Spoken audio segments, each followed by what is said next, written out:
आ गए। शुरू करें बकचोदी। तो आज मैं बात करूंगा एक ऐसे शो के बारे में जो बहनचोद पिछले 13 साल से चले जा रहा है और जाना कहाँ है, लंड किसी को पता है। एक ऐसा शो जहाँ की सोसाइटी को मिनी इंडिया कहा जाता है और सूत्रों की माने तो CAA और NRC का आइडिया यहीं से लिया गया है। भैया ये अब्दुल सोसाइटी में क्यों नहीं रहता? आप क्रोनोलॉजी समझ लीजिए। एक ऐसा शो जहां विमेन एम्पावरमेंट बहुत जोरों शोरों से दिखाया जाता है, जहां की औरतें कुछ भी कर सकती है सिर्फ दिन में। रात में तो सब खाना बनाने में बिजी रहते होंगे ना।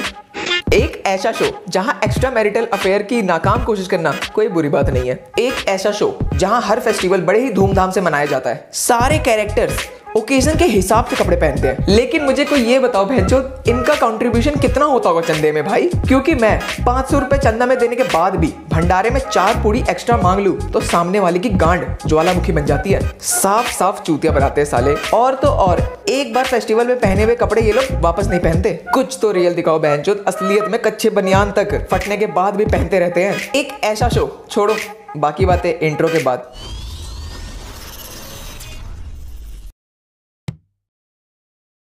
हाँ जी, मैं बात कर रहा हूँ तारक मेहता का उल्टा चश्मा शो के बारे में, जहाँ एक सोसाइटी में अजीबोगरीब लोग रहते हैं और उन्हें टाइम टाइम पर अलग ही बकचोदी चढ़ती है। तो सबसे पहले बात करते हैं कैरेक्टर्स के बारे में। तो पहली फैमिली है गड़ा फैमिली। तो सबसे पहले बात करेंगे चंपक चाचा के बारे में। अब देखो, एक होता है ज्ञान बांटना, फिर होता है ज्ञान देना, लेकिन ये भैरंड प्राणी ज्ञान चोटता है। इसने अपनी जिंदगी में 2 चीजें दबाकर चो दी है। और आपको बता दूं, इस लिस्ट में इसकी बीवी दूसरे नंबर पर आती है। ये आदमी राह चलते किसी को भी ज्ञान चोदने लगेगा और पता नहीं क्या ही बकचोदी है इसके ज्ञान में। साला 15-20 मिनट इसकी बातें सुनने के बाद सामने वाला इंसान भी सोच बदल लेता अपनी। साला जिंदगी भर जिस आदमी ने चोरी डकैती की है वो आदमी इसकी बात सुनकर शरीफ बन जाता है। इसने जिंदगी भर अपने हाथों से अपने औजार को सहलाया है, वो भी इसकी बातें सुनकर ये सब कुछ छोड़कर पर्वत पे चले जाता है। और तो और संदीप माहेश्वरी और विवेक बिंद्रा दोनों इसके लेफ्ट और राइट गोते दबाकर ज्ञान लेते हैं। भाई साहब ये जब शो में आया था ना, छड़ी लेकर चलता था और अब GPL 3 में बैटिंग करता है। फिर आता है इसका बेटा जेठिया बबूचक। इसकी क्या बात करूं, बेंचो डोरेमोन देखा है ना, नोबिता और इसकी कहानी सेम है। दोनों खुद की गांड में डंडा दे देते हैं और बाद में बोलते दर्द हो रहा है। आप खुद सोचो, एक आम आदमी को क्या चाहिए होता है? रोटी, कपड़ा, मकान। मगर भाई इस चिरांद आदमी को चाहिए सिर्फ बबीता जी। इसकी जिंदगी का बस 2 ही मकसद है, एक है जलेबी फाफड़ा खाना और दूसरा है #बैंक बबीता जी। अब बात करते हैं इसकी धर्म पत्नी के बारे में, यानी कि दया भाभी। इस औरत ने पता नहीं कौन सा नशा कर लिया है। हर चीज में इसे गरबा करना होता है। घर में कोई गेस्ट आया तो गरबा, कुछ अच्छा हुआ तो गरबा, चोरों को भगाना है तो गरबा, पति को बचाना है तो गरबा, अनशन पर जाना है फिर भी गरबा। चाहे कोई भी दिक्कत हो, बस एक ही सॉल्यूशन है तुम्हारे पास, गरबा करो, सब ठीक है। आप भी करके देखो। जिंदगी के लोड़े लग गए हैं, करो गरबा। उड़ता हुआ तीर पीछे ले लिया, करो गरबा। पीछे बवासीर हो रखा है तुम्हें, फिर भी करो गरबा। अब बात करते हैं इनके बेटे के बारे में, यानी टप्पू। टप्पू इतना स्टड लौंडा है भाई कि लड़कियां छोड़ो, लौंडे भी इसके साथ चिपकते हैं। टप्पू ने 10 साल की उम्र में इवेंट ऑर्गेनाइज करना सीख लिया है। कबाड़ी वाले से लेकर शादी वाले तक सबका कॉन्टेक्ट है इसके पास। एक मैं था 10 साल की उम्र में, मुझे अपने घर वालों का नंबर नहीं पता था। टप्पू और उसके 4 दोस्त मिलकर कुछ भी कर सकते हैं, चाहे सोसाइटी में भूत भगाना हो या फिर चोर।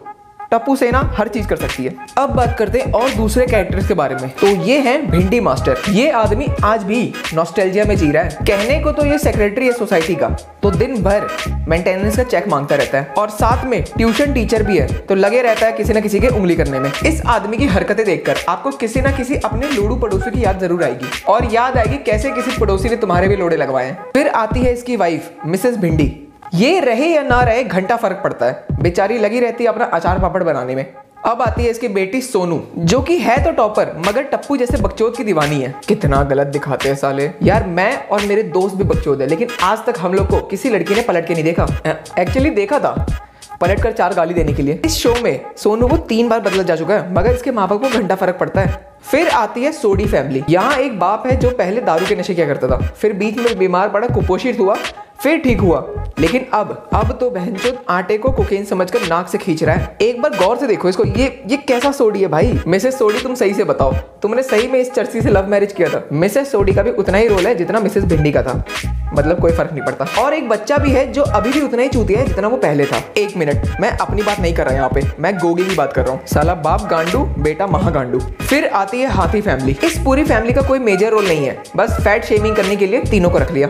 फिर है मेहता फैमिली। मिस्टर मेहता जेठालाल के बेस्ट फ्रेंड है, उनके सारे प्रॉब्लम सॉल्व करते हैं। इस जेठिया बबूचक के दिन रात प्रॉब्लम सॉल्व करने के चक्कर में इनके खुद के मैटर सॉल्व नहीं हो रहे 13 साल से। और मिसेस मेहता का पहले भी कोई इंपॉर्टेंस नहीं था और अब चेंज करने के बाद भी नहीं है। फिर आते हैं अय्यर फैमिली। मिस्टर अय्यर वैसे तो साइंटिस्ट है, मगर ये करता क्या है वो तो ये खुद नहीं जानता। कभी एलियन को बुला लेता है, कभी केमिकल रिएक्शन करता है और आजकल तो भाई साहब वैक्सीन बना रहा है। लेकिन इसके केस में कुछ उल्टा है, यहाँ पर पति को कम भाव मिलता है और पत्नी को ज्यादा, यानी कि बबीता जी। बबीता जी को इस शो में शुरू से इसलिए लाया गया था ताकि ग्लैमर बना रहे, बस इनका ग्लैमर के लिए और कुछ नहीं करती है। अब बच्चे दो बैचलर कैरेक्टर, हिंदी में कहे तो दो रंडवे। एक वो है जो सोसाइटी में नहीं रहता फिर भी सोसाइटी के सारे काम करता है, बेचारे की सोडा की शॉप है मगर टक्कर जॉनी सिंस को दे रहा है। चाहे प्लम्बर को बुलाना हो या रॉकेट को अंतरिक्ष में उड़ाना हो, बुलाए सिर्फ अब्दुल को। और दूसरा चिरांद है पोपट लाल। वैसे तो देखने में ठीक ठाक है ये, अब पता नहीं इसके घर वालों ने क्या देखा ऐसा कि इसका नाम पोपट लाल रखा है। भाई साहब ये इतना अकेला पड़ चुका है कि इसने अपने औजार का नाम ही दुनिया रख लिया है और जब देखो तब हिलाने की बात करता है। ये बंदा इतना डेस्परेट हो चुका है कि सड़क चलते हुए किसी भी लड़की के अगर सिंदूर और मंगलसूत्र नहीं हुआ तो ये इसको अपनी बीवी बना लेगा। आदमी को जितनी लड़कियों ने रिजेक्ट किया है उतनी लड़कियां तो मेरी जिंदगी में आज तक मुझसे बात नहीं किया होगा। ये सब तो थे भाई शो के कैरेक्टर्स। अब बात करते हैं शो में स्टोरी की। सॉरी यार स्टोरी तो नहीं मिली। स्टोरी तो भाई इस शो के डायरेक्टर को भी नहीं पता चल क्या रहा है। वैसे तो मैं खुद बहुत बड़ा फैन हूँ भाई इस शो का, लेकिन इसके पुराने एपिसोड्स के लिए। पुराने एपिसोड्स में भाई कॉमेडी था, स्टोरी था, सब कुछ था यार, मजा आता था पहले देखने में। बट अब पता नहीं क्या ही कर रहे हैं भाई, पैसे के लालच में कुछ भी बनाए जा रहे हैं बस। तो आज का वीडियो यहीं तक था भाई। आई होप आप लोग को अच्छा लगा हो। जैसा भी लगे यार प्लीज कमेंट में बताना यार। और आप सबको 500 सब्सक्राइबर्स करने के लिए यार थैंक यू यार, मतलब आप सब यार ग्रेट हो यार। तो खत्म करो भाई आज की बकचोदी, सब्सक्राइब बटन दबा के, शेयर करके और लाइक करके। बाय। अपना और अपने परिवार का ख्याल रखें, मास्क पहने, घर में रहे। धन्यवाद।